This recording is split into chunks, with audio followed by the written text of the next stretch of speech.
because I'd been through the Pentagon right after 9/11. About 10 days after 9/11, I went through the Pentagon and I saw Secretary Rumsfeld and Deputy Secretary Wolfowitz. I went downstairs just to say hello to some of the people on the Joint Staff who used to work for me, and one of the generals called me and he said, "Sir, you got to come in. You got to come in and talk to me a second." I said, "Well, you're too busy." He said, "No." He says, "We've made the decision. We're going to war with Iraq." This was on or about the 20th of September. I said, "We're going to war with Iraq. Why?" He said, "I don't know." He said, "I guess they don't know what else to do." So I said, "Well, did they find some information connecting Saddam to Al-Qaeda?" He said, No. He says, "There's nothing new that way. They just made the decision to go to war with Iraq." He said, "I guess it's like we don't know what to do about terrorists, but we've got a good military and we can take down governments." And he said, "I guess if the only tool you have is a hammer, every problem has to look like a nail." So I came back to see him a few weeks later, and by that time we were bombing in Afghanistan. I said, "Are we still going to war with Iraq?" And he said, "Oh, it's worse than that." He said, he reached over on his desk, he picked up a piece of paper, and he said, I just got this down from upstairs," meaning the Secretary of Defense's office today, and he said, "This is a memo that describes how we're going to take out 7 countries in 5 years, starting with Iraq and then Syria, Lebanon, Libya, Somalia, Sudan, and finishing off Iran."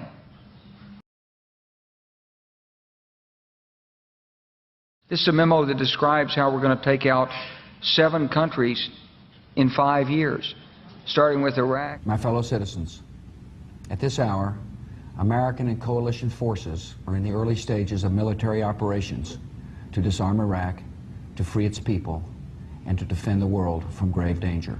And then Syria. We had a chance to talk about a wide range of international issues, including the situation in Syria.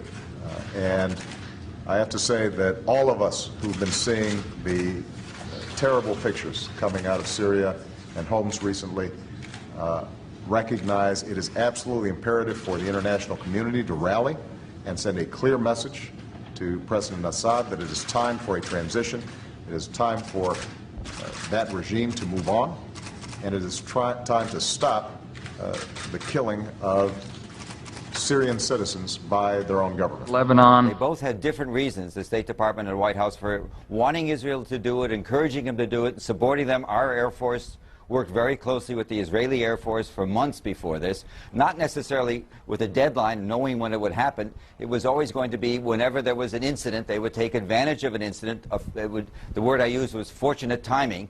When Hezbollah grabbed some of the Israeli soldiers in early July, that was then a pretext, I think that's the only word, for a major offensive that had been in the works a long time. Libya. Today we can definitively say that the Gaddafi regime has come to an end. The last major regime strongholds have fallen.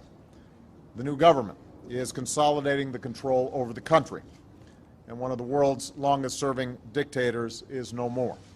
Somalia. Well, violence isn't only on the rise in Afghanistan. In fact, it looks like America's shadow wars have now increased by 1. Drone strikes have long been reported in Pakistan and Yemen, but now there's news that a week ago, a U.S. drone aircraft fired on 2 leaders of the Somalian organization Al-Shabaab. Sudan.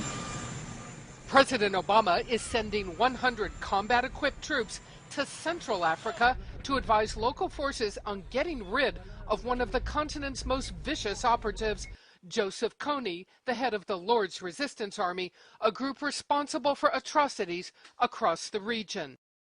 It's the first open deployment of U.S. ground combat power to Africa since the Black Hawk Down incident in Somalia in the 1990s that killed 18 troops.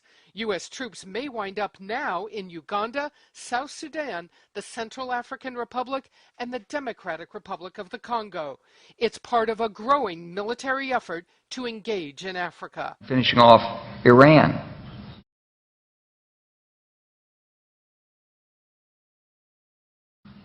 I said, "Is it classified?" He said, "Yes, sir."